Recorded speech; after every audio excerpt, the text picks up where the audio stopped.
ஒரு ஊர்ல ஒருத்தர் இருந்தான். ஒரு நாள் காலையில எழுந்திரிச்சான். ஒரு 10 ரூபாய் எடுத்து சட்டை பையில வச்சுக்கிட்டான். கடை தெருவுக்கு புறப்பட்டான். காய்கறி வாங்குறதுக்காக அவன் போறான். காய்கறி சந்தைக்கு போய் சேர்ந்தான். கத்திரிக்காய் 1/4 கிலோ கொடுங்கன்னா கொடுத்தாங்க. காசு கொடுக்கறதுக்காக சட்டை பையில கையை விட்டான். பணத்தை காணும். 10 ரூபாய் சட்டை பையில வச்சுக்கிட்டு தான் வந்தான். அது இப்போ அங்கே இல்லை. வழியில் எங்கேயும் அது விழுந்துட்டு போல் இருக்கு. அல்லது யாராவது திருடர்கள் தெரியாமல் அதை எடுத்துக்கிட்டு போட்டாங்களா என்னன்னு தெரியல. எப்படியோ 10 ரூபாய் அவன் இழந்துட்டான். கையில் காசு இல்லை. அதனால் கத்திரிக்காயை திருப்பி கொடுத்துட்டு கவலையோட வீட்டுக்கு திரும்பி வந்தான். அதையே நினச்சிக்கிட்டு இருந்தான். அவனுக்கு துக்கம் அதிகமாக போச்சு. அழ ஆரம்பிச்சிட்டான். காய்கறிகள் வாங்கிட்டு வந்து ஆனந்தமாக சமைச்சு சாப்பிட்லாம்னு நினச்சோம். அது முடியாமல் போச்சேங்கிற கவலை அவனுக்கு. அதனால் அதை மறக்கவே முடியல. இது நடந்து கொஞ்ச நாள் ஆச்சு. அதே மனுஷன் இன்னொரு நாள் அதே மாதிரி புறப்பட்டான். பணத்தை எடுத்து பையில் வச்சுக்கிட்டான். காய்கறி சந்தையை நோக்கி போய்கிட்டு இருக்கிறான். இப்போ வழியில் ஒரு ஏழை பையனை பார்த்தான். தம்பி எங்கே போகிற அப்படின்னு கேட்டான். ஐயா பள்ளிக்கூடத்துக்கு போய்கிட்டு இருக்கிறேன்னா அவன். சரி அதுக்கே எவ்வளவு கவலையோடு போய்கிட்டு இருக்கிற அப்படின்னு விசாரித்தான் அவன். ஐயா நான் ரொம்ப ஏழை, வீட்டில் வசதி இல்லை, பரீட்சைக்கு பணம் கட்டணும், இன்றைக்கி கடைசி நாள், என்ன செய்கிறதுன்னு தெரியலன்னா. இவன் பார்த்தான். தாங்கிட்ட இருக்கிற பணத்தை எடுத்து அந்த பையன்கிட்ட கொடுத்தான். இதை வச்சுக்கோ, உடனே பணத்தை கட்டு, நல்லா படி, பரீட்சை எழுது அப்படின்னு சொல்லிவிட்டு திரும்பி வந்துட்டான். வெறுங்கையோடு திரும்பி வந்தும் வீட்டில் கேட்குறாங்க எங்கே காய்கறின்னு வழக்கம் போல் கேட்டாங்க. இவன் நடந்ததை சொன்னான். இப்போ வீட்டில் இருந்தவங்க அவங்ககிட்ட ஒரு கேள்வி கேட்டாங்க. ஏங்க இதே மாதிரி முன்னாடி ஒரு தடவை காய்கறி வாங்க போய் வெறுங்கையோடு திரும்பி வந்தீங்க, இப்போவும் வெறுங்கையோடு தான் திரும்பி வந்திருக்கிறீங்க. ஆனால் முன்னாடி வந்தப்போ வருத்தமாக இருந்தீங்க, இப்போ உங்கள் முகத்தில் வருத்தம் தெரியலையே அப்படின்னு கேட்டிருக்கிறான். அதாவது வீட்டில் இருக்கிறவங்க கேட்டாங்களாம். இப்போ அந்த மனுஷன் யோசிக்க ஆரம்பித்தானான். இந்த 2 நிகழ்வுகளுக்கு என்ன வித்தியாசம்? போன தடவை அவன் பணத்தை இழந்தான், இந்த தடவை அவன் பணத்தை இழந்திருக்கிறான். போன தடவை யாரோ திருடிட்டு போயிட்டாங்க, இந்த தடவை அவனாவே ஒரு பையன் பேரில் இறக்கப்பட்டு எடுத்து கொடுத்துருக்குறான். அன்னைக்கு பணம் போயிட்டுதேன்னு வருத்தமாக இருந்தது, இன்றைக்கி பணம் போனாலும் மனசுக்கு மகிழ்ச்சியாக இருக்குது, நிறைவாக இருக்குது. கொஞ்சம் யோசிச்சு பாருங்கள். பணத்தை இழந்தது மகிழ்ச்சிக்கோ வருத்தத்துக்கோ காரணமாக இருக்க முடியாது. அப்படின்னா வேற எது காரணம்? அன்றைக்கு பணத்தை இழந்துட்டேன்னு அழுதான், இன்றைக்கு பணத்தை இழந்தாலும் மகிழ்ச்சியாக இருக்கிறான். ஆகவே மகிழ்ச்சிக்கும் துக்கத்துக்கும் இழப்பு காரணம் அல்ல, இழப்பு பற்றிய நம்முடைய அறிவு தான் காரணம் அப்படிங்கிறது பெரியவர்களுடைய கருத்து. எந்த பொருளும் நமக்கு கவலையை உண்டு பண்ணுறதில்ல, அந்த பொருள் பேரில் நாம் வைக்கிற பற்று தான் கவலையை உண்டு பண்ணுது. பொருள்கள் நம்ம விட்டுட்டு போயிட்டா நாம் அழுதுகிட்டு இருக்கிறோம், நாமே அதுகளை விட்டுட்டு வந்துட்டா மகிழ்ச்சியாக இருக்கிறோம். இந்த உண்மையை புரிஞ்சுக்கிட்டு நம்முடைய வாழ்க்கையை நல்ல விதமாக அமைச்சிக்கணும். ஒரு ஆள் அழுதுகிட்டு இருந்தான். ஏன்டா அழுகுறேன்னு கேட்குறார் ஒருத்தர். இழக்கிறதுக்கு எதுவும் இல்லை அதனால் அழறேன்னா. என்னடா சொல்கிறேன்னார். கிட்ட வாங்க சொல்கிறேன்னா. இந்த மணி பர்ஸை வேற ஒருத்தன் பாக்கெட்லேருந்து திருடினேன், அப்புறம் தான் புரிஞ்சுது அவங்ககிட்ட இழக்கிறதுக்கு எதுவும் இல்லைங்கிறது. ஆமாங்க இது காலி பர்ஸு, அதனால் இப்போ அழுதுகிட்டு இருக்கிறேன், திருடியும் பிரயோஜனம் இல்லை அப்படின்னு சொல்லிவிட்டு அழுதானா. இப்பெல்லாம் நம்ம ஊரில் மாமியார் மருமகள் ஒருத்தர் நல்லா புரிஞ்சுக்கிட்டு நல்ல விதமாக தான் இருக்கிறாங்க பல இடத்துல. அதனால் நான் இப்போ சொல்ல போகிற கதையை கேட்டுவிட்டு இந்த காலத்தில் அவ்வளவு மோசமாக யார் சார் நடந்துக்கிறாங்க அப்படின்னு கேட்டு யாரும் சண்டைக்கு வரக்கூடாது. இன்னொரு உண்மையையும் சொல்லிவிடுறேன். அதாவது இந்த கதையை நமக்கு எழுதி அனுப்பி இருக்கிறதே கொஞ்ச நாளில் மருமகளாகவும் அதுக்கப்புறம் கொஞ்ச காலத்தில் மாமியாராகவும் ஆக போகிற ஒரு நேயர் தான். சரி இந்த கதைக்கு வருவோம். அதாவது ஒரு சின்ன குடும்பம், அந்த வீட்டில் மாமியார் ஆட்சி, அவங்க வச்சது தான் சட்டம். பிள்ளையாண்டான் எப்படின்னா அம்மா சொல்கிறதையும் கேட்டுக்குவான், மனைவி சொல்கிறதையும் கேட்டுக்குவான், நமக்கு என்னத்துக்கு வம்புங்கிற டைப்பு. மருமகள் பேரில் குறை கண்டுபிடிக்கிறதுலேயே அந்த மாமியாருக்கு ஒரு சுவாரஸ்யம். சின்ன சின்ன விஷயத்துலையெல்லாம் குத்தம் கண்டுபிடிச்சிக்கிட்டே இருக்கிறாங்க. பொதுவாக எல்லாரும் எப்படின்னா ஏதாவது ஒரு காரணத்துக்காக சண்டை போட்டுக்கிட்டு இருப்பாங்க. அந்த அம்மா எப்படின்னா ஏதாவது ஒரு சண்டையை போடுறதுக்காக காரணத்தை தேடிக்கிட்டு இருப்பாங்க. அப்படி ஒரு மனசு. அந்த மருமக பொண்ணு பாவம் பயந்து பயந்து ஒவ்வொரு காரியமும் செஞ்சுக்கிட்டு வந்தது. இப்படியே பல வருஷம் ஓடி போட்டுது. அந்த மாமியாருக்கும் ரொம்ப வயசாகிட்டுது. இருந்தாலும் அந்த பழைய சுபாவம் மட்டும் மாறவே இல்லை. திடீர்னு ஒரு நாள் பக்கவாதம் அந்த அம்மாவுக்கு ஒரு பக்கம் கை கால் இழுத்துக்கிட்டுது. வாய் சுத்தமாக பேச முடியாமல் போயிட்டுது. சத்தம் மட்டும் வரும். ஒரு பக்கத்து கை காலை அசைக்க முடியும், பேசுறதெல்லாம் கையால் தான், அதாவது கை சைகையால். இப்படிப்பட்ட நிலைமையில் கூட அந்த பொண்ணு தண்ணியோ பாலோ இவங்க எதிரில் கொண்டாந்து வச்சா அதை வேணும்னே தட்டி விட்டுட்டு ஒம்பு வளர்க்குறது. அதுக்கப்புறம் அந்த பொண்ணு தரையை சுத்தப்படுத்தும்ல, அதை பார்த்து ரசிக்கிறது. இருந்தாலும் அந்த பொண்ணு இதையெல்லாம் பெருசுப்படுத்தாமல் ரொம்ப பொறுமையாக தான் இருந்தது. ஒரு நாள் வீட்டில் வச்சுருந்த பாலை பூனை குடிச்சிட்டு போட்டுது. வயசான காலத்தில் இந்த அம்மா பால் இல்லாமல் கஷ்டப்படுவாங்களே அப்படின்னு நினச்சி பக்கத்து வீட்டில் போய் கொஞ்சம் பால் வாங்கிட்டு காய்ச்சி மாமியார் முன்னாடி கொண்டாந்து வச்சுது அந்த பொண்ணு. வழக்கம் போல் அந்த அம்மா பாலை தட்டி விட்டுட்டாங்க. இதை அந்த மருமக பொண்ணு கவனிச்சுட்டுது. இவ்வளவு நாள் பொறுமையாக இருந்த இந்த மருமகளுக்கு இன்னைக்கு இதை பார்த்து தான் அசாத்திய கோபம் வந்துட்டுது. கதவுக்கு பக்கத்தில் சாத்தி வச்சுருந்த உலக்கையை எடுத்து மாமியார் தலையில் போட அது குறி தவறி கழுத்தில் பட அந்த அம்மா கழுத்தை பிடிச்சிக்கிட்டு ஊன்னு கத்த இந்த பொண்ணு ஒன்றும் அலட்டிக்காமல் உலக்கையை எடுத்து மறுபடியும் கதவு பக்கம் சாத்தி வச்சுட்டு அது பாட்டுக்கு நடந்து போயிட்டுது. இருந்தாலும் மனசுக்குள்ளே லேசாக ஒரு பயம். கணவன் வீட்டுக்கு வந்ததும் என்ன விஷயம்னு கேட்டால் எப்படி சமாளிக்கிறது? அன்னைக்குன்னு பார்த்து ரொம்ப நேரம் கழித்து வீடு சேர்ந்தான் கணவன். உடனே அந்த அம்மா புகார் பண்ண ஆரம்பிச்சுட்டுது. பேச்சு தான் வராத, அதனால் ஒரு பக்கத்து கையால் சைகை காட்டுது. கதவுக்கு பக்கத்தில் இருந்த உலக்க பக்கமாக கையை நீட்டி காட்டி அப்படியே அந்த கையை தன் கழுத்துக்கு பின்பக்கமாக சுற்றி காட்டி நாக்கை வெளியில் நீட்டி நடந்த விஷயத்தை புரிய வைக்கிறதுக்கு முயற்சி பண்ணுது. இவனுக்கு ஒன்றும் புரியல. என்ன சொல்கிறாங்க அம்மா அப்படின்னு மனைவிகிட்ட கேட்குறான். அதுக்கு அந்த பொண்ணு ரொம்ப புத்திசாலித்தனமா, என்னங்க உங்கள் அம்மா சொல்கிறது உங்களுக்கு இன்னும் புரியலையா? அவங்க உங்களை பார்த்து என்ன சொல்கிறாங்கன்னா, ஏண்டா உலக்க மாதிரி நிற்கிற, சாக போகிற எனக்கு சங்கிலி எதுக்கு, என் கழுத்தில் கிடக்கிற இந்த சங்கிலியை கழட்டி என் மருமக கழுத்தில் போடுறா அப்படின்னு சொல்கிறாங்க அப்படின்னு தான். ஓ அப்படியா விஷயம்னு சொல்லி அம்மா கழுத்தில் இருந்த சங்கிலியை எடுத்து மனைவி கழுத்தில் போட்டுட்டு, அம்மா உன் விருப்பப்படியே போட்டாச்சு, இனிமேலாவது நிம்மதியாக படுத்து தூங்கு அப்படின்னு சொல்லிவிட்டு உள்ளே போயிட்டான். பார்த்தீங்களா கதையை? அதனால தான் மாமியார்கள் சைகை காட்டுறதுன்னா கூட இனிமேல் ஜாக்கிரதையாக இருக்கணும். இந்த உலகத்தில் உண்மையாகவே வேதாந்தம் பேசுகிறவங்களும் உண்டு, உள்ளுக்குள்ளே வேற மாதிரி இருந்துக்கிட்டு வெளியில் வேதாந்தம் பேசுகிறவங்களும் உண்டு. ஒரு ஆள் இருந்தார். அவரும் ஒரு கடை வச்சு வியாபாரம் பண்ணிக்கிட்டு இருந்தார். மகா கஞ்சன், யாருக்கும் எந்த உதவியும் செய்ய மாட்டார். எச்சில் கையென்ன ஈர கையை கூட உதற மாட்டார். அப்படிப்பட்ட மனுஷன். அந்த ஊருக்கு ஒரு முனிவர் வந்துக்கிட்டு இருந்தார். வருஷத்துக்கு ஒரு தடவை வருவார். ஒரு நாள் 2 நாள் இருப்பார், அப்புறம் போயிடுவார். அந்த முனிவர் வர்றப்போலாம் இந்த ஆள் எழுந்திரிச்சு ஓடி போய் அவரை வரவேற்பான். ரொம்ப பெரிய வேதாந்தி மாதிரி அவர்கிட்ட பேசிக்கிட்டு இருப்பான்.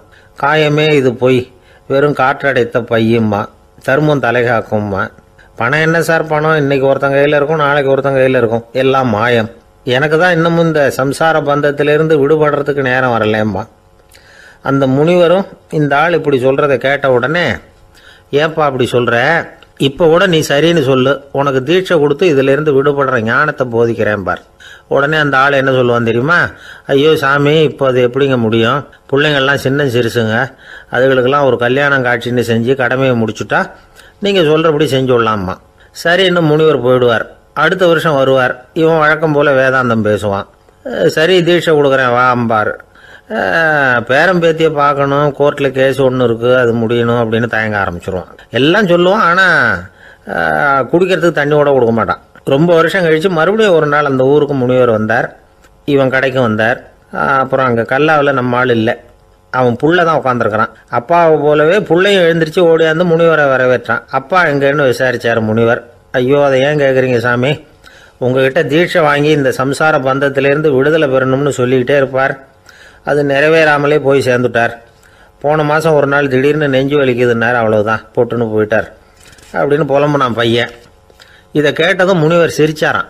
அவன் எங்கடா போவான், உன் அப்பா எங்கேயும் போகல, இதோ வாழை ஆட்டிக்கிட்டு உன் காலடியிலே இருந்துக்கிட்டு இருக்கான் பார் அப்படின்னு சொல்லி அங்கே நின்றுக்கிட்டு இருந்த ஒரு நாயை சுட்டி காட்டினாரான். என்ன சாமி சொல்கிறீங்க அப்படின்னு ஆச்சரியமாக கேட்டிருக்கான் பையன். உடனே முனிவர் அந்த நாயோட தலையில் ஒரு தட்டு தட்டி பேசுகிறா அப்படின்னாரான். உடனே அந்த நாய் வேதாந்தம் பேச ஆரம்பிச்சுட்டு தான், காயமே இது போய் வெறும் காற்றடைத்த பை அப்படின்னு தான். முனிவர் சொன்னார், அடே இப்போவும் ஒன்றும் கெட்டு போகல, நீ விரும்புனா சொல்லு, உனக்கு தீட்சை கொடுத்து என் பின்னாடியே அழைச்சிட்டு போயிடுறேன், அங்கே அழைச்சிட்டு போய் உனக்கு ஞானத்தை போதிக்கிறேன், வர்றியா அப்படின்னு கேட்டிருக்கார். உடனே அந்த நாய் சொல்லிச்சான், ஐயோ அதை ஏன் கேட்குறீங்க சாமி, நான் உண்ணாமல் தின்னாமல் ஏராளமான சொத்து சேர்த்து வச்சுட்டேன், என் பிள்ளைங்க அதோட பெருமை தெரியாமல் ராத்திரி நேரம்லாம் கதவை திறந்து போட்டுட்டு தூங்கிடுவாங்க, அதனால் இப்படி நாயாக பிறந்து ராத்திரி பகலாக சுற்றி சுற்றி காவல் காத்துக்கிட்டு கிடக்கிறேன், இப்போ எப்படி சாமி வர முடியும் அப்படின்னு கேட்டுதான். அறியாமையிலேயே சுகம் கண்டு இப்படி இருக்கிற ஆளுங்களுக்கு எப்படி விடுதலை கிடைக்கும், எப்போ விடுதலை கிடைக்கும் அப்படின்னு கேட்குறார் தசாவதானி, திருக்குறள் பேர் ராமையா. அவர் கேட்குறது நியாயம் தானே. இந்த காலத்து பையன் ஒருத்தன் அப்பா கிட்ட சொன்னான், அப்பா இன்னைக்கு நான் ₹1 மிச்சப்படுத்தி விட்டேன் அப்படின்னு. நானும் அப்படியா, என்னடா பண்ணேன்னு கேட்டிருக்காரு அப்பா. டவுன் பஸ்ஸில் ஏறாமல் அது பின்னாடியே ஓடியாந்தேன், ₹1 மிச்சம் தானே அப்படின்றான். அட பாவி, ஒரு ஆட்டோ பின்னாடி ஓடியாந்துருந்தா ₹10 மிச்சமாயிருக்குமே, வேஸ்ட் பண்ணிட்டியே அப்படின்னாராம் அந்த அப்பா. ஒரு கடற்கரை ஓரம், அங்கே ஒரு சின்ன கிராமம். அந்த கிராமத்தில் ஒரு சின்ன பள்ளிக்கூடம். கடற்கரை ஓரத்தில் உள்ள ஒரு விடுதியில் ஓய்வுக்காக ஒருத்தர் வந்து தங்கியிருக்கிறார். பள்ளிக்கூடத்தில் ஏதோ விழா நடக்கிறது மாதிரி தெரிஞ்சுது. உடனே அவர் அந்த பக்கமாக வந்தார். இங்கே என்ன நடக்குதுன்னு விசாரித்தார். பள்ளி ஆண்டு விழா நடக்குதுன்னாங்க. உடனே போனார். கண்காட்சி ஒன்று வச்சுருந்தாங்க. உள்ளே போய் பார்த்தார். பள்ளிக்கூடத்தில் படிக்கிற மாணவர்களே சொந்தமாக தயார் பண்ண பொருள்களை காட்சிக்கு வச்சுருக்கிறாங்க. அந்த ஊர் மக்கள்லாம் அதை கூட்டம் கூட்டமாக போய் பார்த்துக்கிட்டு இருக்கிறாங்க. இவரும் ஆர்வமாக அதையெல்லாம் பார்த்துக்கிட்டே போகிறார். ஒரு இடத்துல ஒரு சின்ன ரயில் செஞ்சு வச்சுருந்தாங்க, மாணவர்களே தயார் பண்ணது. மின்சாரத்தால் அது ஓடுறது மாதிரி பண்ணி வச்சுருந்தாங்க. அதில் ஒரு சின்ன பொத்தான் இருக்கும், அது அமுக்குனா ரயில் ஓடும், சுற்றி சுற்றி வரும். மாணவர்கள் எதிரில் நின்று அதுக்கு விளக்கம் கொடுத்துக்கிட்டு இருக்கிறாங்க. இவர் அதை கவனித்தார். ரயில் ஓடுறத பார்த்தார். அங்கே நின்றுக்கிட்டு இருந்த மாணவர்கள்கிட்ட விளையாட்டாக கேட்டார், ஏன்பா இந்த ரயில் எதனால் ஓடுது அப்படின்னு கேட்டார் இவர். சக்தியினால் ஓடுது அப்படின்னாங்க மாணவர்கள். அது என்ன சக்தின்னு கேட்டார். அதுக்கு பேர் மின்சாரம் அப்படின்னாங்க. சரி, நீங்கள் மின்சாரத்தை பார்த்துருக்குறீங்களா அப்படின்னார். நாங்கள் பார்த்தது இல்லைங்க, ஆனால் இதை செய்யறதுக்கு எங்களுக்கு உதவி பண்ண ஆசிரியர் ஒரு பட்டதாரி, ஒரு கால் அவர் பார்த்துருக்கலாம் அப்படின்னாங்க. அவர் எங்கே இருக்காருன்னு கேட்டார். இதோ அழைச்சிட்டு வர்றோம்னு ஓடினாங்க. அவர் அழைச்சிட்டு வந்தாங்க. அவர்கிட்ட ஒரு பெரியவர் கேட்டார், மின்சாரத்தை நீங்கள் பார்த்துருக்குறீங்களா அப்படின்னு. மின்சாரத்தை பார்க்குறதாவது நான் பார்த்ததே இல்லை. நான் பார்த்தது அது செயல்படுற விதத்தை தான். அது விளக்கை வந்து எரிய வைக்குது, ரயிலை ஓட வைக்குது, இது மாதிரி எத்தனையோ எந்திரங்களை வந்து செயல்பட வைக்குது. ஆனால் உண்மையிலேயே அது என்னன்னு எனக்கு தெரியாது. ஒருவேளை இந்த பள்ளிக்கூடத்து தலைமை ஆசிரியருக்கு தெரிஞ்சிருக்கலாம், ஏன்னா அவர் ஒரு மேல்நிலை பட்டதாரி அப்படின்னாராம் அவர். சரின்னு போய் தலைமை ஆசிரியரை கூப்பிட்டுக்கிட்டு வந்தாங்க. அவர்கிட்டையும் இதே கேள்வியை கேட்டாராம் அவர். மன்னிக்கணும், இந்த கேள்வியை இதுவரைக்கும் யாரும் என்கிட்ட கேட்டதில்லை. சக்தியை யாரும் பார்க்க முடியாது, ஆனால் அது செயல்படும் விதத்தை தான் பார்க்க முடியும் அப்படின்னாராம் அவர்.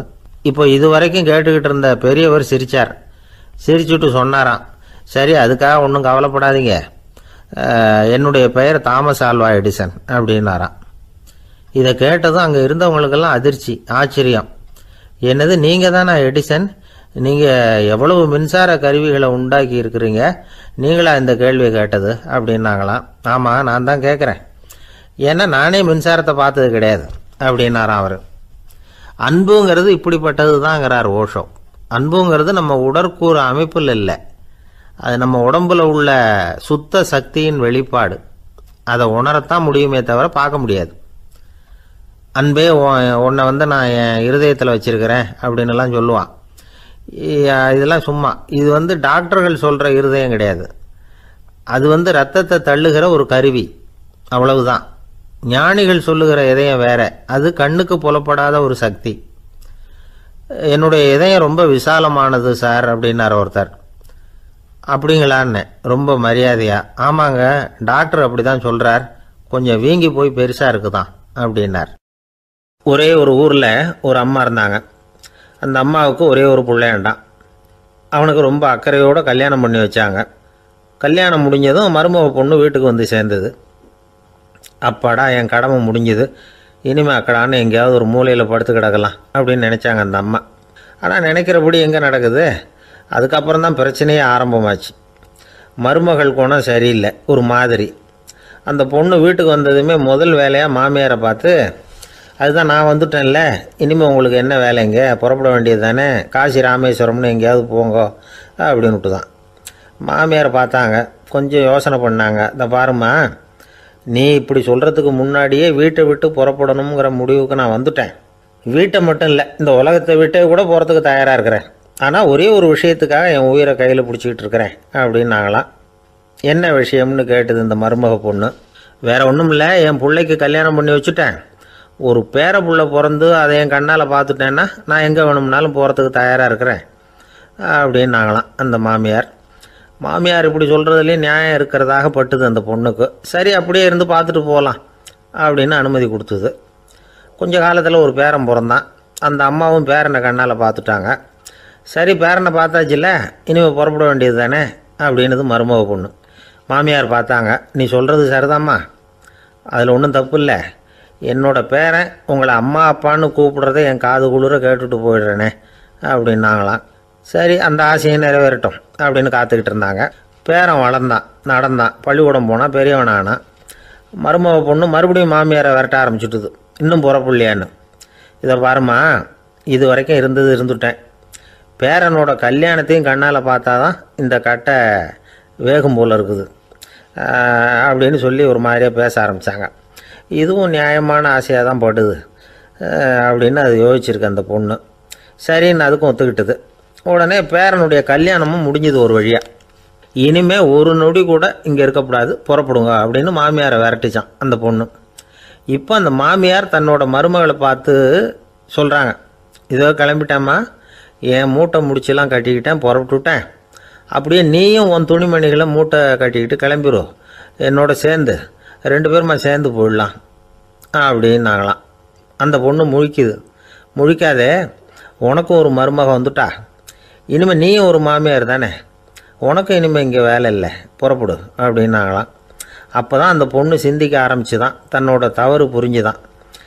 இந்த தகவலை கேட்டுக்கிட்டு இருக்கிற மருமகள்லாம் இதை பற்றி கொஞ்சம் யோசித்து பார்க்கணுங்கிறதுக்காகத்தான் இதை சொல்கிறோம் மாமியார்கள் சார்பாக.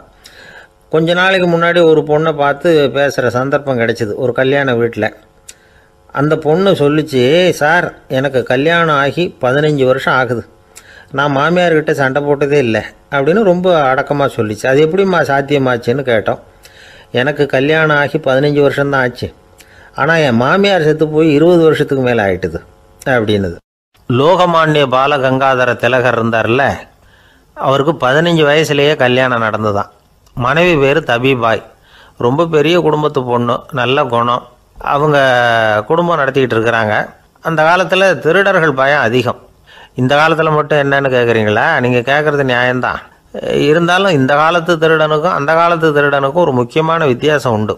அதாவது அந்த காலத்து திருடன்லாம் நியாயம் அநியாயம் பார்க்குறது உண்டு, இந்த காலத்தில் அப்படி பார்க்குறது இல்லை. அந்த காலத்தில் திருட வர்றவங்கள்ட்ட கூட ஒரு தார்மீக உணர்வு உண்டாம். அதாவது அப்போ உள்ள கொள்ளைக்காரங்க எதை களவாடினாலும் சரி, அரிசியை மட்டும் களவாடுறது இல்லையா, அப்படி ஒரு கொள்கை. அதனால் பாருங்கள், அந்த காலத்து பெண்கள் நகை நட்டுகளை பத்திரமா வைக்கணும்னா பெட்டியில் வைக்கிறது இல்லை, அரிசி பானையில் போட்டு வச்சு விடுறது. இப்போல்லாம் பேங்க்கில் சேஃப்டி லாக்கர்னு இருக்குல்ல, அது மாதிரி அந்த காலத்தில் சேஃப்டி லாக்கருங்கிறது அரிசி பானை. இந்த வளையல், மூக்குத்தி, தோடு இப்படி எதுவாக இருந்தாலும் அதில் போட்டு பத்திரமா வச்சுருவாங்க. திருடன் அரிசி பானை பக்கம் போகிறதில்ல. ஏன்னா சாப்பிட்ற விஷயத்தில் கை வைக்கக்கூடாது, அது பாவம் அப்படின்னு அவன் நினைக்கிறான். திலகரோட மனைவி தபிபாயும் அதே மாதிரி தன்னுடைய ஆபரணங்களை ஒரு அரிசி பானைக்குள்ளே போட்டு மூடி வச்சுருந்தாங்களாம். இப்படி இருந்தப்போ ஒரு நாள் ஒரு பிச்சைக்கார பொண்ணு வீடு வீடாக பிச்சை கேட்டுக்கிட்டே வந்திருக்குது. திலகர் வீட்டுக்கும் தர்மம் போடுங்க தாயே அப்படின்னு தான் அந்த பொண்ணு. அந்த அம்மா தபிபாய் காதில் இது விழுந்திருக்கு. உடனே கை நிறைய அரிசி அள்ளிக்கிட்டு போட்டிருக்கு.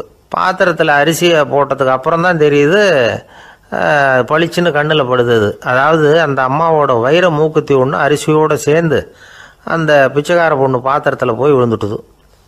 இந்த அம்மாவுக்கு மனசுக்குள்ளே குழப்பம், என்ன இப்படி ஆகிட்டுதே, மூக்குத்தி போயிட்டுதே, பிச்சை பாத்திரத்துலேருந்து அதை எப்படி எடுக்கிறது அப்படின்னு தயக்கம். வாயை திறந்து அதை கேட்குறதுக்கும் கூச்சம். திண்ணையில் உட்காந்துருந்த திலகர் இவ்வளவையும் பார்த்துக்கிட்டு இருக்கிறார். மனைவியின் மனசுக்குள்ளே நடக்கிற மௌன போராட்டத்தை அவர் நல்லா புரிஞ்சுக்கிட்டாராம். மனைவியை பார்த்து சொன்னாராம், தபிபாய், இது தெய்வ சம்மதம், அவளுக்கு சேர வேண்டிய மூக்குத்தி அவகிட்ட போயிட்டுது, பிச்சை பாத்திரத்தில் விழுந்த மூக்குத்தியை எடுக்க வேணாம் அப்படின்னாராம்.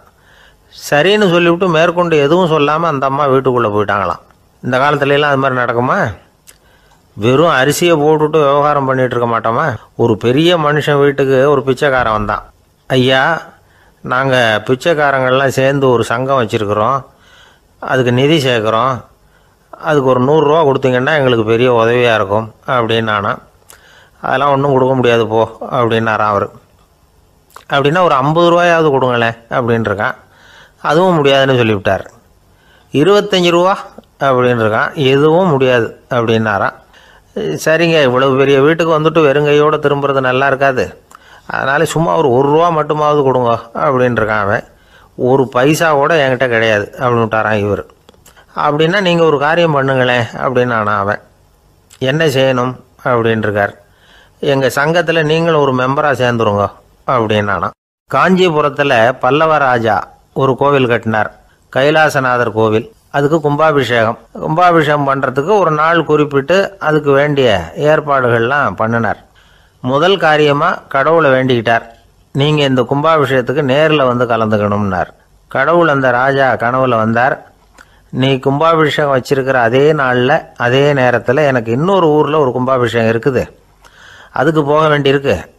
அதாவது திருநின்ற ஊரில் என்னுடைய பக்தர் ஒருத்தர், அவரும் ஒரு கோயில் கட்டி கும்பாபிஷேகம் செய்கிறார், நான் அதுக்கு போக வேண்டியிருக்கு, அதனால் உன்னுடைய தேதியை நீ மாற்றி வச்சுக்கோ அப்படின்னார். கடவுள் தான் எங்கேயும் இருக்கிறவராச்சே, அவர் நினச்சா 2 இடத்துலையும் இருந்து கோயில் கும்பாபிஷேகத்தை நடத்த முடியாதா? ஏன் அப்படி செய்யலை? அது ஒரு முக்கியமான காரணத்துக்காகத்தான். திருநின்ற ஊரில் இருந்த பூசலாருங்கிற அந்த அடியாரின் பெருமையை இந்த உலகத்துக்கு எடுத்து காட்டணுங்கிறதுக்காகத்தான் கடவுள் அந்த ராஜா கிட்ட அப்படி சொன்னார். சரி, அந்த அடியார் அப்படி என்னதான் பெருசாக கோயில் கட்டி விட்டார்? ராஜா கட்டின கோயிலை விட பெருசா? அவர் கட்டினது கருங்கல்லாலேயோ மண்ணாலேயோ மரத்தாலேயோ இல்லை.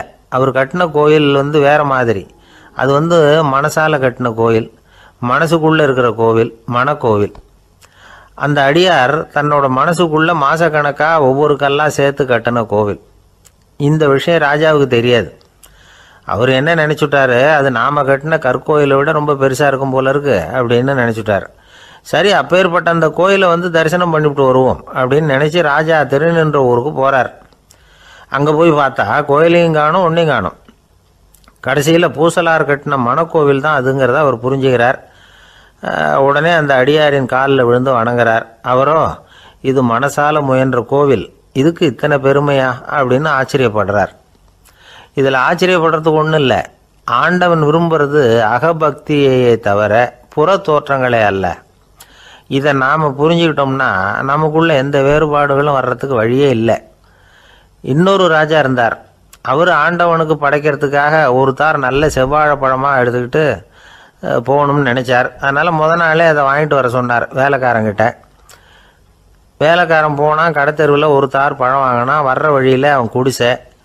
அப்படியே எட்டி பார்த்துட்டு போவோமேன்னு நினச்சான். போனான். அங்கே இவனோட குழந்தை பாவம் பசியால் கத்திக்கிட்டு இருக்கு.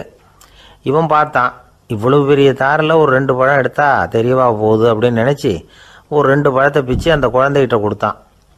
அதை வாங்கி வயிறார சாப்பிட்டுது, பசி அடங்குச்சு, விளையாட போயிட்டுது. இவன் அதுக்கப்புறம் வாழைப்பழத்தை எடுத்துக்கிட்டு அரண்மனைக்கு வந்தான். 2 பழம் பிச்சிருக்கிறது ராஜாவுக்கு தெரிஞ்சு போச்சு. இவன் உண்மையை சொல்லிவிட்டான். உடனே ராஜா, கடவுளுக்கு படைக்க வேண்டிய பொருளை குழந்தை எச்சில் பண்ண விட்டுருக்கியே அப்படின்னு சொல்லி அவனை கட்டி வச்சு சாட்டையால் அடித்தார் பாவம். மறுநாள் பழத்தை கோயிலுக்கு எடுத்துகிட்டு போனார். கடவுள் முன்னாடி வச்சார். கடவுள் கண்ணை திறந்து பார்த்தார், பழம்லாம் அழுகி இருக்குது. என்ன இது அழுகி போன பழம் அப்படின்னார். ராஜா முழிச்சார். நல்லா தானே இருந்தது அப்படின்னு நினச்சார். அப்போ கடவுள் அந்த ராஜா கிட்ட சொன்னாராம், இதை பார்ப்பா, இந்த தாரில் 2 பழம் தான் நல்ல பழம், அந்த 2 பழங்களையும் நேற்றுக்கே நான் சாப்பிட்டுட்டேன் அப்படின்னாராம். அப்போ தான் ராஜாவுக்கு புரிஞ்சுது, ஏழை குழந்தையின் பசியை தீர்க்கறதுக்காக உதவுன அந்த 2 பழம்தான் இறைவன் சாப்பிட்ட பழம்னு. இறைவன் இருக்கிற இடம் எது? இதுதான். ஒரு ஊரில் ஒரு மன்னர் இருந்தார். புத்தி கூர்மை உள்ள ஒரு மன்னர். பொதுவாக மன்னர்களுக்கு சந்தேகம் வந்தால் சபையில் உள்ள சான்றோர்கள்கிட்ட கேட்டு தெரிஞ்சுக்கிறது தானே வழக்கம். ஆனால் இங்கே அப்படி இல்லை. மற்றவங்களுக்கு சந்தேகம் வந்தால் மன்னர்கிட்ட கேட்டு தெரிஞ்சுக்குவாங்க. அது மாதிரி கேட்டு தெரிஞ்சுக்கிறதுக்காக ஒரு பெரியவர் ஒரு நாள் வந்தார். அவர் கையில் 3 பொம்மைகள் வச்சுருந்தார். 3 ஒரே மாதிரி பொம்மைகள், கொஞ்சம் கூட வித்தியாசம் தெரியல. ஏது இந்த பொம்மைன்னு கேட்டார் மன்னர். எனக்கு வேண்டியப்பட்ட ஒருத்தங்கிட்ட இருந்து இதை வாங்கிட்டு வந்திருக்கிறேன், நான் தான் அவன்கிட்ட இந்த பொம்மையை செஞ்சு கொடுக்கும்படியா கேட்டுக்கிட்டேன். அவன் ரொம்ப புத்திசாலி, அவன் தான் இதை செஞ்சு கொடுத்தான். ஆனால் அதில் ஒரு சிக்கல் அப்படின்னார். என்ன பிரச்சனைன்னு கேட்டிருக்கார் இவர். நான் அவன்கிட்ட கேட்டது 3 விதமான பொம்மைகளாக இருக்கணும்னு கேட்டேன். அவன் என்னடான்னா 3 ஒரே மாதிரியாக செஞ்சு கொடுத்துட்டான் அப்படின்னார். அவங்ககிட்டயே கேட்கறது தானே அப்படின்னு இருக்காரு இவர். கேட்டேன், அவன் என்ன சொல்கிறான்னா, இது மூணும் ஒரே மாதிரி பொம்மை கிடையாது, மூணும் மூணு விதம், ஒன்றுக்கு ஒன்று வித்தியாசம் இருக்குது. இந்த மூணு பொம்மையும் மூணு விதமான நண்பர்களுக்கு உதாரணங்கள் அப்படின்னு சொல்கிறான். எனக்கு ஒன்றும் புரியல, அதுதான் உங்ககிட்ட வந்தேன் அப்படின்னார். சரி, அந்த பொம்மைகளை இப்படி கொடுங்க அப்படின்னு வாங்கினார் மன்னர். எடுத்துக்கிட்டு உள்ளே போனார். கொஞ்ச நேரம் கழித்து வெளியில் வந்தார். அதுக்கப்புறம் சொன்னார், இதை பாருப்பா, அவன் சொன்னது சரிதான், மூணும் மூணு விதம் தான். இது இருக்குது முதல் பொம்மை, இது உத்தமமான நண்பனுக்கு உதாரணம். இந்த ரெண்டாவது பொம்மை இது மத்தியமமான நண்பனுக்கு உதாரணம். அந்த மூணாவது பொம்மை இருக்குதே, அது மோசமான நண்பனுக்கு உதாரணம். இதை செஞ்சவன் உண்மையிலேயே பெரிய அறிவாளி தான் அப்படின்னாராம். வந்தவருக்கு ஒன்றும் புரியல. பார்த்தா ஒன்றும் வித்தியாசம் தெரியலையே அப்படின்னு அவன் குழம்பி போய் நிற்கிறான். இப்போது அந்த மன்னர் விளக்கம் கொடுக்குறார். அந்த மூணு பொம்மையையும் எடுத்து முன்னாடி வச்சார். ஒரு மெல்லிய கம்பியை கையில் எடுத்தார். அந்த முதல் பொம்மை காதில் விட்டார். கொஞ்ச தூரம் உள்ளே போய் அப்படியே நின்றுட்டுது அந்த கம்பி. அப்புறம் ரெண்டாவது பொம்மை காதில் அந்த கம்பியை விட்டார். அந்த கம்பி என்னாச்சுன்னா அப்படியே அது வாய் வழியாக வெளில வந்தது. மூணாவது பொம்மை காதில் கம்பியை செலுத்தினார். அது நேராக இன்னொரு காது வழியாக வெளியில் வந்தது. இப்போ இந்த முதல் வகை இருக்குதே, அது மாதிரியான நண்பர்கள் எப்படி தெரியுமா? நம்ம கஷ்டத்தை அவங்கக்கிட்ட சொன்னால் பேசாமல் கேட்டுக்குவாங்க. வெளியில் அதை யாருக்கிட்டையும் சொல்லிகிட்டு இருக்க மாட்டாங்க. வெளியில் தெரியாமல் நமக்கு உதவி பண்ணுவாங்க. செஞ்சுட்டு அதை நான் தான் செஞ்சேன்னு சொல்லிகிட்டு இருக்க மாட்டாங்க. அதுதான் கம்பி ஒரு காது வழியாக போய் உள்ளேயே நின்றுட்டுது. ரெண்டாவது பொம்மையில் கம்பி என்னாச்சு, ஒரு காது வழியாக போய் வாய் வழியாக வெளியில் வருது. இது மாதிரியான நண்பர்கள்கிட்ட நாம் கஷ்டத்தை சொன்னால் அதை அவங்க 4 பேர்கிட்ட போய் சொல்லி நமக்காக உதவி கேட்பாங்க. நமக்குன்னு கேட்டு வாங்கி அதை நம்மகிட்ட கொண்டுகிட்டு கொடுப்பாங்க. இவங்க மத்தியமமான நண்பர்கள். மூணாவது பொம்மையில் ஒரு காது வழியாக செலுத்துகிற கம்பி இன்னொரு காது வழியாக வெளியில் வந்துடுது. இது மாதிரியான நண்பர்கள்கிட்ட நம்ம கஷ்டத்தை சொன்னால் அவங்க காது கொடுத்து கேட்கறது மாதிரி நடிப்பாங்க. அப்படியே இன்னொரு காது வழியாக அதை வெளில விட்டுருவாங்க. அதை பற்றி கவலைப்பட மாட்டாங்க. இதுதான் இந்த பொம்மைகளுக்குள்ளே இருக்கிற வித்தியாசம் அப்படின்னு விளக்கம் கொடுத்தாராம் மன்னர். படிக்கிற பிள்ளைங்கள்லேயும் இது மாதிரி 3 வகை உண்டு. சில பேர் காதால் வாங்கி மனசில் வச்சுக்குவான். சில பேர் காதால் வாங்கி பேனாவால் எழுதி விடுவான். சில பேர் ஒரு காதால் வாங்கி இன்னொரு காதால் வெளியில் விட்டுருவான். ஒரு பையன் வகுப்பில் ஆசிரியர் பாடம் நடத்தும் பொழுது தலையை வேகமாக ஆட்டி ஆட்டி கேட்பானான். ஏன்டா இப்படி தலையை இப்படி ஆட்டுற அப்படின்னு கேட்டிருக்கான் பக்கத்தில் இருந்தவன். தலையை ஆட்டினா தாண்டா ஒரு காது வழியாக உள்ளே போகிறது, இன்னொரு காது வழியாக வெளியில் வேகமாக வெளில போகும் அப்படின்னானா அந்த பையன். இந்த உலகத்தில் மனுஷன் எவ்வளவோ தவறுகள் செய்கிறான். அதுக்கெல்லாம் என்ன காரணம்? அதை பற்றின ஆராய்ச்சி தான் இன்றைக்கி. இதுக்கு ஆராய்ச்சி என்னத்துக்கு, அது தெரிஞ்ச விஷயம் தானே அப்படின்னு நீங்கள் நினைக்கலாம். ஆனால் அப்படி அலட்சியமாக இந்த விஷயத்தை விட்டுறக்கூடாது. பொதுவாக எல்லோரும் நினைக்கலாம் எது சரி எது தவறு அப்படின்னு தெரியாததுனால தான் மனுஷன் தப்பு பண்ணுறான் அப்படின்னு. ஆனால் அப்படி சொல்லிட முடியாது. மனுஷன் தெரிஞ்சே தான் தவறுகள் பண்ணுறான். இப்போ உதாரணத்துக்கு ஒரு சாலையில் இடது பக்கம் போக வேண்டிய ஒருத்தர் நடுக்கோட்டை தாண்டி வலது பக்கமாக வண்டியை ஓட்டிகிட்டு போகிறாருன்னு வச்சுக்கோங்க. என்னப்பா இது தப்பு இல்லையா அப்படின்னு அவர்கிட்ட கேட்டால், அதெல்லாம் எனக்கு தெரியும், நீ உன் வேலையை பார்த்துட்டு போ அப்படிம்பார். வலது பக்கமாக போகிறது தப்புன்னு தெரிஞ்சே தான் அவர் அப்படி செய்கிறார், அப்படி போகிறார். பெரிய உத்தியோகத்தில் இருக்கிறவங்க கூட லஞ்சம் வாங்குறாங்க. அவங்களுக்கெல்லாம் லஞ்சம் வாங்குறது தப்புன்னு தெரியலன்னு அர்த்தம். திருடுறது தப்புன்னு தெரியாமலாம் மனுஷன் திருடுறான். நல்லாவே தெரியும். நீங்கள் வேணும்னா கேட்டு பாருங்கள், வேறு வழி இல்லை அதனால தான் திருடுறேன்பா. திருடுறது ஒரு புண்ணியமான காரியம்னு திருடனே கூட சொல்ல மாட்டான். திருடுறது தவறுங்கிறது திருடனுக்கு தெரியும் அப்படிங்கிறத விளக்கிறதுக்காக ஒரு பெரியவர் ஒரு கதை சொன்னார். அதாவது 2 திருடர்கள் 2 பேரும் சேர்ந்து ஒரு வீட்டுக்கு போய் ஒரு 10,000 ரூபாயை திருடிட்டு வந்துடுறாங்க. ஒரு காட்டு வழியாக வந்துக்கிட்டு இருக்கிறாங்க. இன்னும் விடியல. 2 பேருக்கும் தூக்கம் கண்ணை சுற்றுது. சரி, இப்படியே ஒரு மரத்தடியில் படுத்து தூங்குவோம், காலையில் விடிஞ்சதும் இந்த பணத்தை 2 பேரும் பங்கு போட்டுக்குவோம் அப்படின்னு முடிவு பண்ணுறாங்க. அதே மாதிரி படுத்து தூங்குறாங்க. நடு ராத்திரியில் ஒரு திருடன் முழிச்சுக்கிறான். விடிகிற வரைக்கும் காத்துக்கிட்டு இருந்தால் 5,000 ரூபா தான் கிடைக்கும், இப்போவே கம்பி நீட்டினா 10,000 ரூபா கிடைக்கும் அப்படின்னு யோசித்து பார்த்துட்டு ஒரு முடிவுக்கு வந்தான். மெதுவாக அந்த 10,000த்தையும் சுருட்டிக்கிட்டு அடுத்தவனுக்கு தெரியாமல் ஓடி போயிட்டான். விடியுது. அடுத்தவன் எழுந்திரிச்சு பார்க்குறான். பணத்தையும் காணலை, பாகஸ்தனையும் காணலை. இந்த திருடன் அந்த திருடனை திட்டுறான். திருட்டு பய, அயோக்கிய பய, இப்படி அநியாயமாக கிளப்பிட்டு போட்டானே அப்படிங்கிறான். இதுலேருந்து என்ன தெரியுது? தெரியாமல் எடுத்துக்கிட்டு போகிறது திருட்டு, அயோக்கியத்தனம், அநியாயம் அப்படிங்கிறது இவனுக்கு தெரிஞ்சிருக்குது. அதனால தான் அடுத்தவனை பார்த்து இப்படி திட்டுறான். அதனால் தெரியாததுனால மனுஷன் தவறு பண்ணுறான்னு சொல்கிறது சரியில்லை. அப்படின்னா மனுஷன் பண்ணுற தவறுகளுக்கு உண்மையான காரணம் தான் என்ன?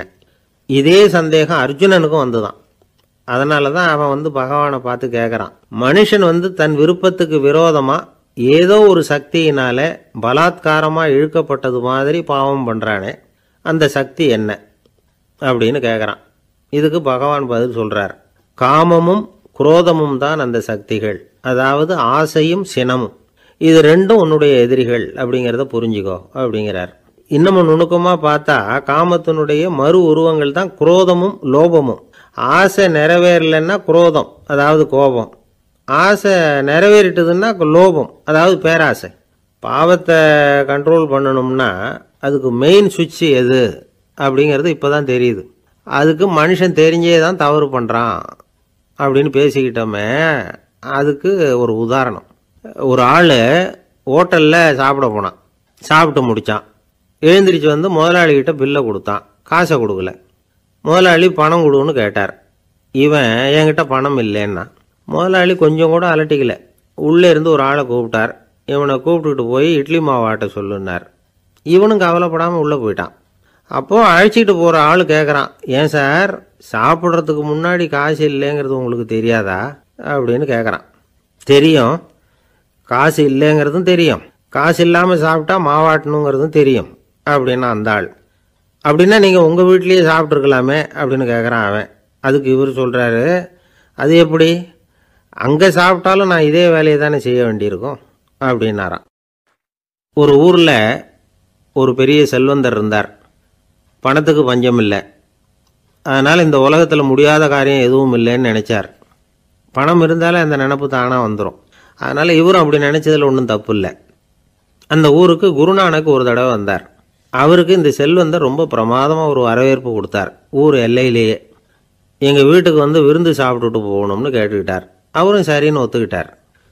உடனே தன்னுடைய பங்களாவில் ஒரு பெரிய விருந்துக்கு ஏற்பாடு பண்ணார்.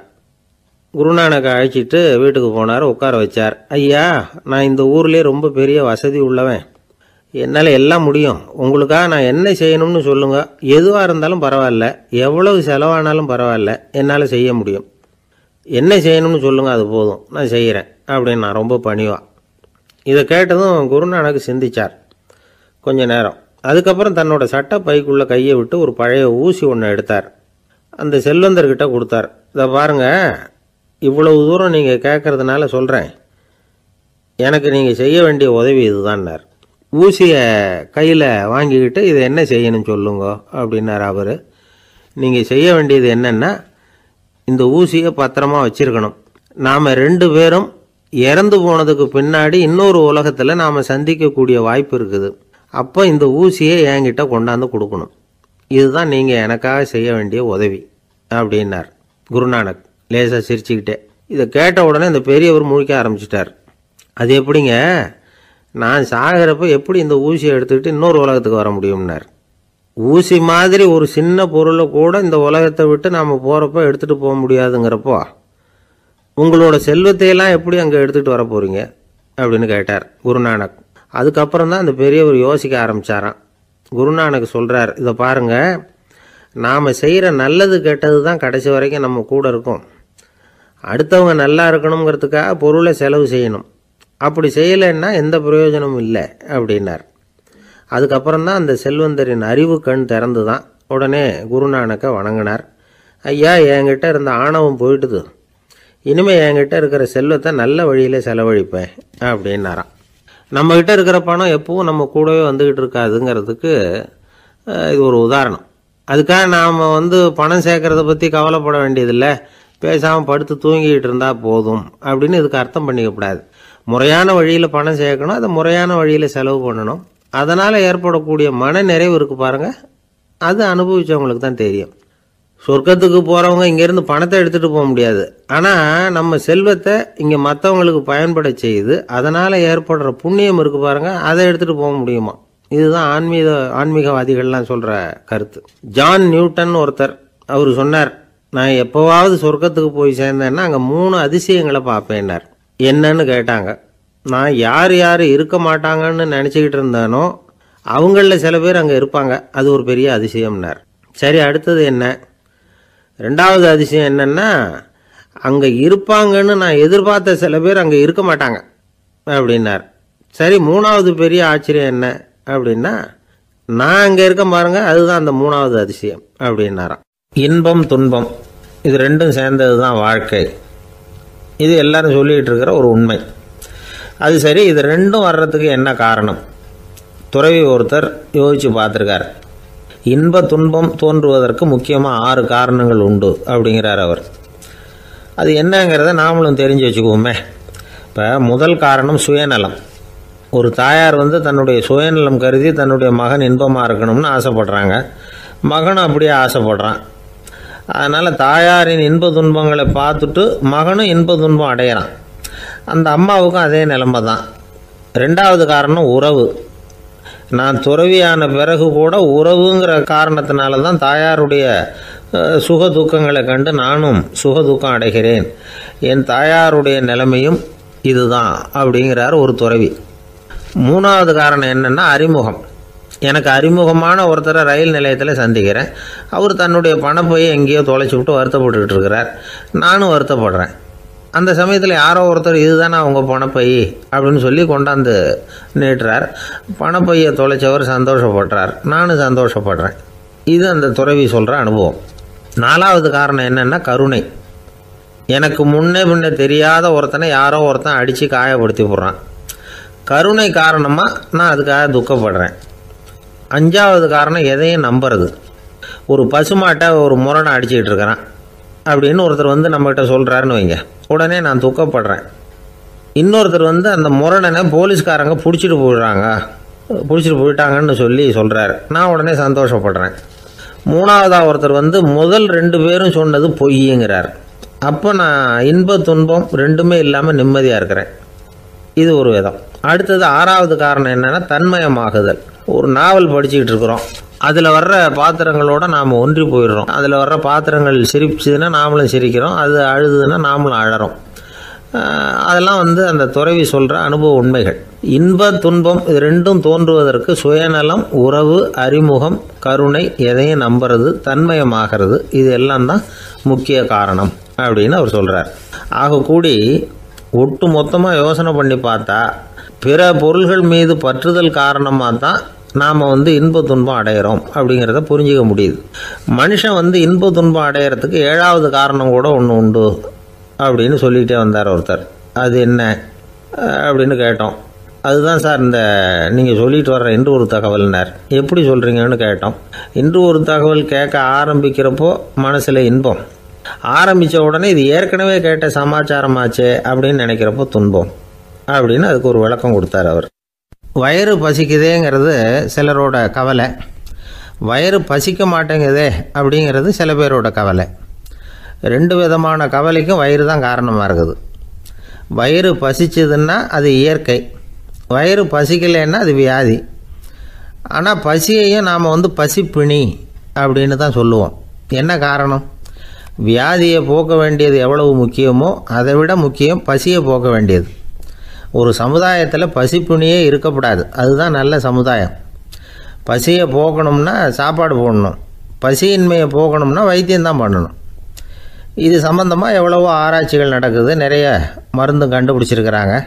நம்ம உடம்புல பசியை தூண்டக்கூடிய பகுதி எது, இதை முதல்ல தெரிஞ்சுக்கணும் இல்லையா?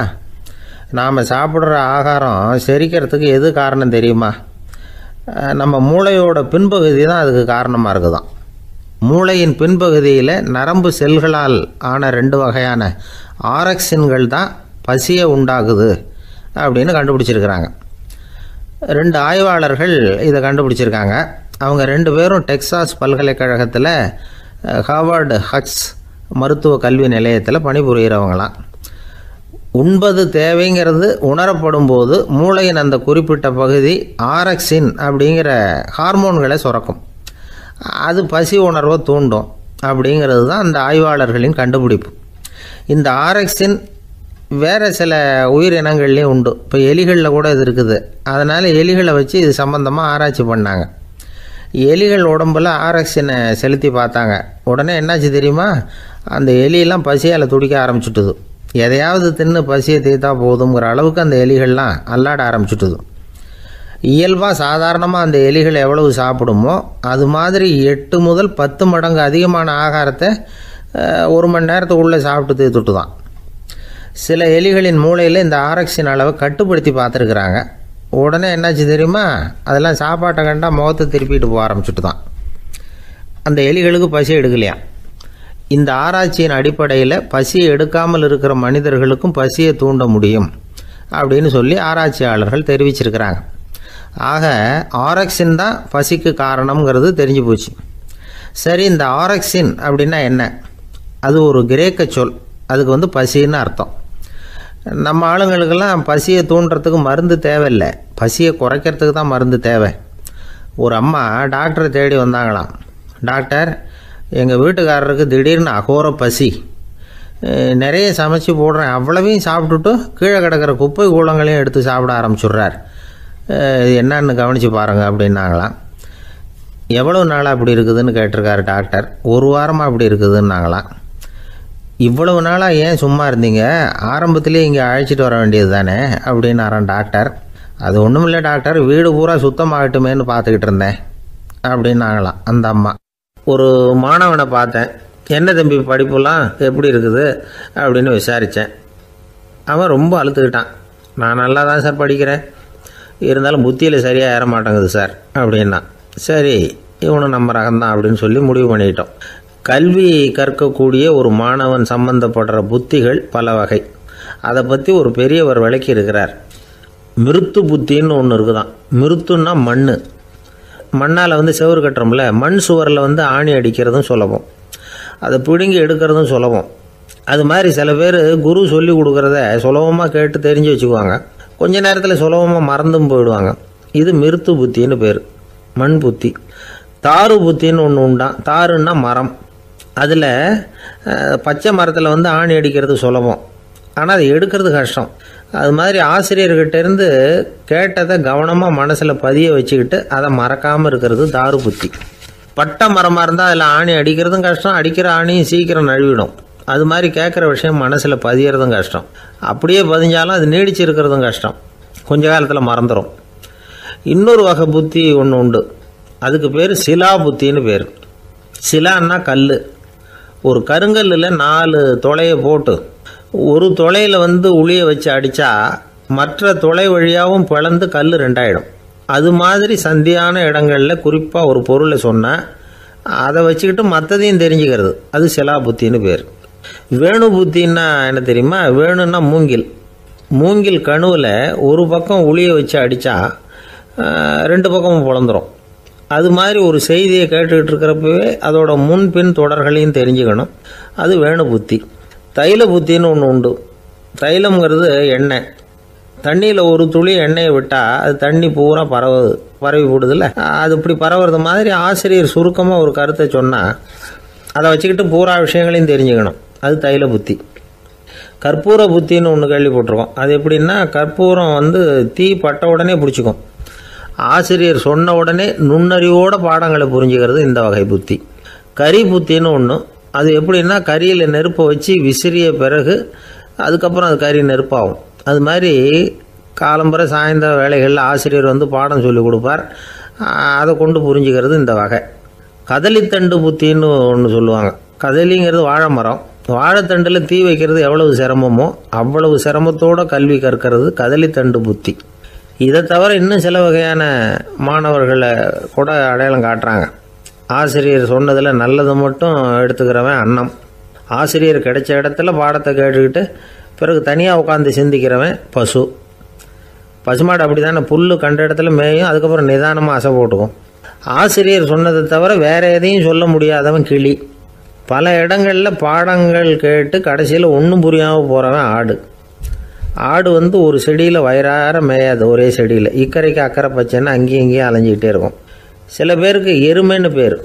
எருமை எப்படின்னா குளத்து நீரை கலக்கி தான் குடிக்கும். அது மாதிரி ஆசிரியர் மனசை நோக செய்து பயில்கிற மாணவர்கள்லாம் இந்த ரகம். இவ்வளவுலாம் இருந்தாலும் இந்த காலத்து மாணவர்கள்லாம் ஒரு தனி ரகம். ஒரு ஆசிரியர் வகுப்பில் பாடம் நடத்திக்கிட்டு இருந்தார். இலக்கண வகுப்பு. இறந்த காலம், நிகழ்காலம், எதிர்காலம், past tense, present tense, future tense, இதை பற்றிலாம் பாடம் நடத்துகிறார். எல்லாம் சொல்லி கொடுத்துட்டு இப்போ நான் ஒரு வாக்கியம் சொல்லுவேன், அது என்ன காலம் அப்படிங்கிறத நீங்கள் சொல்லணும்னார் ஆசிரியர். சரின்னாங்க மாணவர்கள்லாம். நான் நாளைக்கும் பாடம் நடத்தப் போகிறேன், இது என்ன காலம் அப்படின்னு கேட்டார் ஆசிரியர். அதாவது நான் நாளைக்கும் பாடம் நடத்தப் போகிறேன், இந்த வாக்கியம் என்ன காலம்னு கேட்டார். ஒரு பையன் மெதுவாக எழுந்திரிச்சு சொன்னான், இது எங்கே போதாத காலம் சார் அப்படின்னு சொல்லிவிட்டு உட்காந்துட்டானா. ஒருத்தர் ஓடி வந்தார், இன்னொருத்தரை பார்த்து, சார் உங்கள் சைக்கிளை ஒரு நாள் இரவல் கொடுங்களேன், பக்கத்து ஊருக்கு போயிட்டு வர வேண்டியிருக்கு அப்படின்னார். இவர் சைக்கிளை கொடுத்து பத்திரமா கொண்டுகிட்டு போங்கன்னார். சார் இதை பத்திரமா கொண்டு போகிறேன், கவலையே வேணாம், ஏன்னா இது உங்களோட சைக்கிள் அப்படின்னு நான் நினைக்கல, என்னோட சைக்கிளாக நினைக்கிறேன் அப்படின்னார். அதுக்கப்புறம் தான் இவருக்கு உண்மையாகவே பயம் வந்துட்டுது. ஏன்னா அவர் சொன்னது மாதிரி அதை தன்னோட சைக்கிளாகவே நினச்சி தள்ளிட்டு போட்டால் என்ன பண்ணுறது? எது எதை நம்முடையதாக நினைக்கணுங்கிறதுக்கு ஒரு வரையறை இருக்குது. சில பேர் ஆஃபீஸையே வீடாக நினச்சி விடுறது உண்டு. அப்படிப்பட்டவங்க கூட வீட்டை ஆஃபீஸாக நினைக்கிறது இல்லை. ஏன்னா வீட்டில் இவர் ஆஃபீஸராக நடந்துக்க முடியறதில்ல. இதெல்லாம் ஒரு பக்கம் இருக்கட்டும், இப்போ விஷயத்துக்கு வருவோம். பொறியியல் மேதை டாக்டர் விஸ்வேஸ்வரய்யா இருந்தார் இல்லையா, பாரத ரத்னா விருதெல்லாம் கொடுத்தாங்களே. ஆஃபீஸ் வேலை வேறு, சொந்த வேலை வேறு அப்படிங்கிறதுக்கு ஒரு உதாரணமாக இருந்தவர் அவர். மைசூர் மகாராஜா கிட்ட திவானாக இருந்தார். அவர் ஒரு நாள் அரசாங்க வேலை காரணமாக வெளியூர் போயிருந்தார். ஹாசன்கிற ஊருக்கு பக்கத்தில் ஒரு பயண மாளிகை, அங்கே தங்கிவிட்டார். ராத்திரி அங்கே தங்கி இருந்துட்டு விடிஞ்சதும் ஊருக்கு திரும்புறதாக திட்டம். ராத்திரி தூங்கிறதுக்கு ரொம்ப நேரம் ஆகிட்டுது. ரொம்ப நேரம் வரைக்கும் அரசாங்க சம்பந்தப்பட்ட வேலைகளையே பார்த்துக்கிட்டு இருக்கிறார்.